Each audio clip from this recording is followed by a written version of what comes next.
Broadcasting live, KSLA News 12 starts now with breaking news. That breaking news coming from Sunset Acres neighborhood in Shreveport. A pregnant woman has life-threatening injuries after being shot inside her car. That gunfire coming from another car. KSLA's Kinley Hargett is live there. Kinley, any word on the suspects? No word right now. Police say they're looking for someone in a dark colored Nissan. And to tell you guys what happened, we're already dealing with storm damage, and now we're having to deal with a pregnant woman who was shot twice in the chest, according to police. Now I'm going to step away for you guys to see this area. Now this car you see with police right there, according to police, it all happened at the Circle K on Jewella and West 70th Street, where someone pulled up and started shooting at that car and ended up striking that pregnant woman twice in the chest. And there were two other people in the vehicle. A man was next to her, and he was shot in the hand. He has non-life-threatening conditions, but police right now are trying to get all the evidence, everything gathered, and try to figure out why this even happened. At first, they left the scene. They were in non-life-threatening, but when they came later on, they later found out that pregnant woman is in life-threatening condition. It all happened around 3:51 right here, and it ended up leaving here at this AutoZone parking lot. Now this is still an ongoing investigation. A lot of people have pulled up wondering what's going on here at the AutoZone, trying to get more information, and we know a lot of prayers are going right now to this pregnant woman who's facing for her life tonight at the hospital. Reporting live here in Shreveport, Kinley Hargett, KSLA News 12. All right, Kinley, thank you very much. The death toll from Hurricane Laura climbs higher, highlighting the dangers that can linger long after the storm passes. At least 6 of those 11 deaths are linked to Laura so far. We're told that 5 of those deaths are carbon monoxide poisoning. Most of the others were killed by falling trees, and there are more than 300,000 power outages across Louisiana, including a SWEPCO and Entergy customers. President Donald Trump says he'll visit the state sometime this weekend to view the damage left behind. Just moments ago, we learned that water service is another major problem. A lot of people are out of water. A lot of farmers are in trouble. A lot of cattle that can't be watered, and it's a serious thing for a lot of people. And we're sending our prayers to all of those families and individuals affected by Hurricane Laura. And tonight we continue our team coverage with the aftermath. We start with KSLA's Stacey Cameron with a look at what crews are doing to restore power for the thousands of people. Well, Chandler, those crews, the linemen for SWEPCO, they may be the most welcomed people in the Arklatex right now, especially in neighborhoods that lost power yesterday. They're being greeted essentially as heroes. Now, that Hurricane Laura, she knocked down power poles, the high winds even bringing down trees and limbs on electric lines, at one point killing power to more than 107,000 homes in northwest Louisiana. And get this, 65,000 folks in Shreveport-Bossier didn't have electricity this morning. And with daytime temps in the 90s, a lot of people left miserable, forced to sit outside without the AC on, trying to beat the heat. There is an army of linemen in the state right now, more than 3,000 of them from 14 different states in Canada, but it could be this weekend or early next week before all power is fully restored, and that's bad news for anyone who didn't prepare and lost electricity when Laura hit. Yeah, I'm without power. Been without power since 12 yesterday. We know that it's going to be unpleasant as the heat index continues to rise in our hot and muggy days. We want our customers to know that we're working hard. Many of our employees don't have power, and many of the people who are trying to restore your power, their families are sitting home a bit warm as well. Because I prepared, we doing okay. Got flashlights and batteries. Now, is that those estimates from SWEPCO are just that. Power could be on a little bit earlier. And let's get to this. In the last hour, we have gotten an update from SWEPCO on the expected restoration of power timelines for several cities. I'm going to read those to you right now. We've learned power is expected to be restored in Vivian and Plain Dealing at 5 p.m. on Sunday. Houghton expected to be fully restored by 10 p.m. Tuesday. All of Bossier City can expect to get its power back by 10 p.m. Tuesday, and all of Shreveport could be restored by 9 p.m. Wednesday. And remember, customers, those are just anticipated, estimated timelines. SWEPCO tells me they try to be conservative, so you might get your power on a little bit earlier than that. Reporting live in Shreveport, Stacey Cameron, KSLA News 12. All right, thank you so much, Stacey. Today, KSLA's Dominique Ben spoke to Shreveport's Mayor Adrian Perkins on the city's response so far.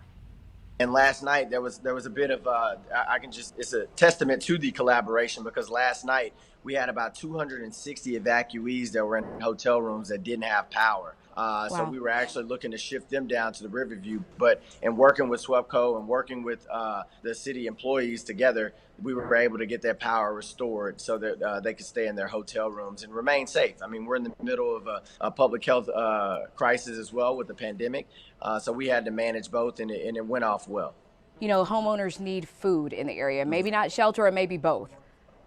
Yeah, so the Red Cross is up and operational today, actually at Riverview Hall as well. We're serving 3 meals a day, so if anybody needs to get food, we're working with the Salvation Army as well. And there's a lot of other places, the food bank and various other places in the city that's handing out food right now, and that's sort of relief. And we know it's going to get tough through the weekend with no electricity. The city of Shreveport will have a cooling center at the Riverview Hall starting tomorrow for those needing a cool place to stop by. The center will operate from 10 a.m. to 5 p.m. Saturday and Sunday. Heads up, temperatures will be taken as you come in to screen for COVID-19. Water will also be available to help people stay cool. Sportran will run a shuttle from the bus terminal to Riverview Hall for those who do not have personal transportation.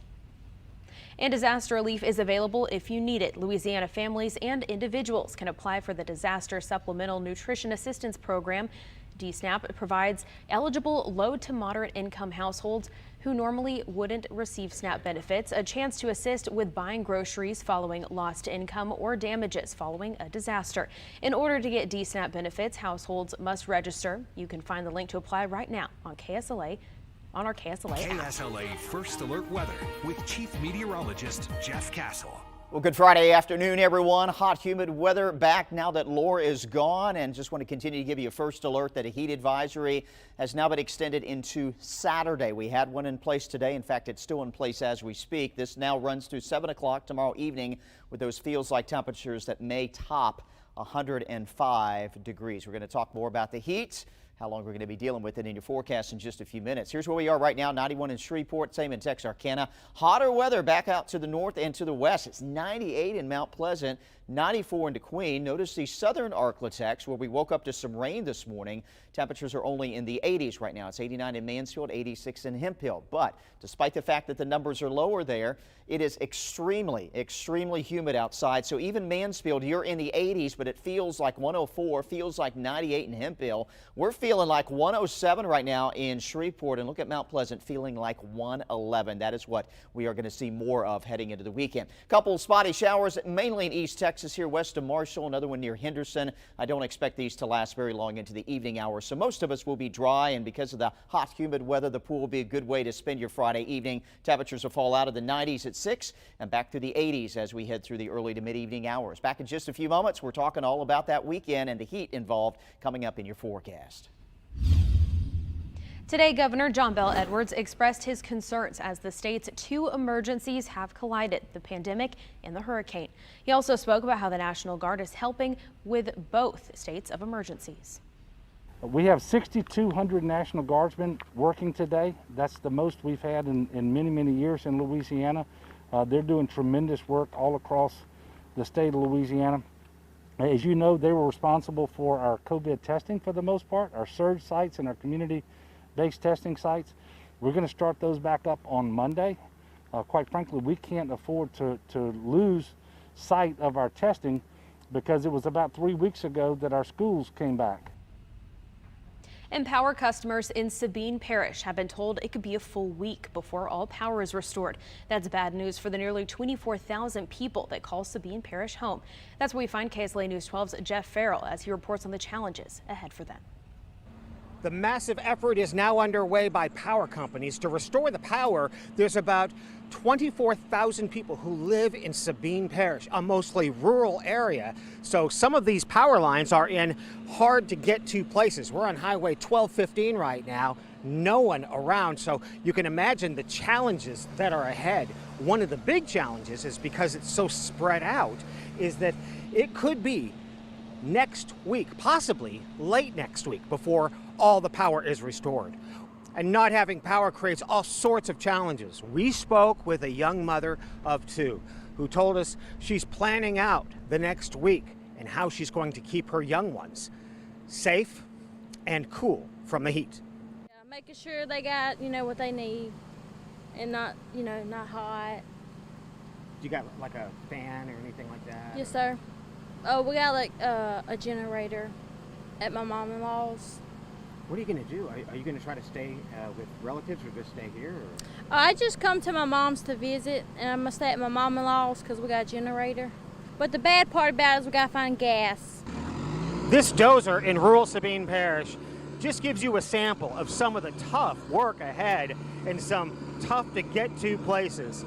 In some estimates, customers have been told here in Sabine Parish it could be September 3rd or even September 5th. A whole week and a day from now before they get the power restored. So people are just taking it one day at a time. And so too are utility crews, an army of them coming from 14 different states. In Sabine Parish, Jeff Burrell, KSLA News 12. And the Sabine School Board has canceled classes for the first part of next week. In-person, virtual learning, and Sabine Online will be closed from Monday, August 31st until Wednesday, September 2nd. Of course, we'll make sure you're first aware on any other closures that may come up. And hundreds are without power in DeSoto Parish after Hurricane Laura came through yesterday morning. And some residents say they're thankful it wasn't as bad as it could have been, while others say they've been told it'll be at least another week before they get their power on.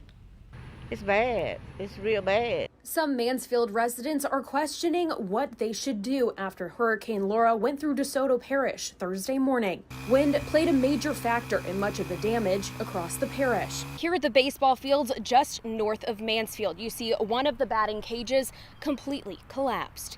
Crews are working hard to fix the down power lines, but some residents say they've been told it'll be another week before they have power again. It's been a nightmare for me and my grandkids. We don't have no electricity. All my meat is unthrown and it's going to run and everything. And Clico going to say that they couldn't get to us until 1 week. So I asked her what I'm supposed to do. She said, well, ma'am, I can't tell you that. I don't know. Others say their power has been restored, but it was a terrifying experience to go through. It's been so horrible. It's been so scary and everything. It's been hot. The wind got so high and so bad around everywhere around and stuff. Like I was so nervous. Larry Pridmore, the pastor of Southside Baptist Church, says roof damage has led to a few leaks in the church, but they still plan on holding service this upcoming Sunday. There are a couple of churches that may try to come and join us that are without power, smaller churches. But we're just trying to go from day to day and see what's going to happen, basically. I'm not really sure what it will be like for the next few days.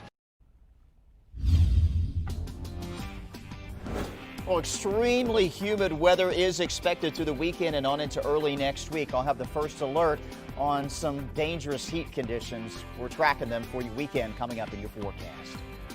And they say not all heroes wear capes, and a group of hospital workers in Louisiana are proving just that. Wait to hear how they kept 19 NICU babies safe and healthy while Hurricane Laura raged around them.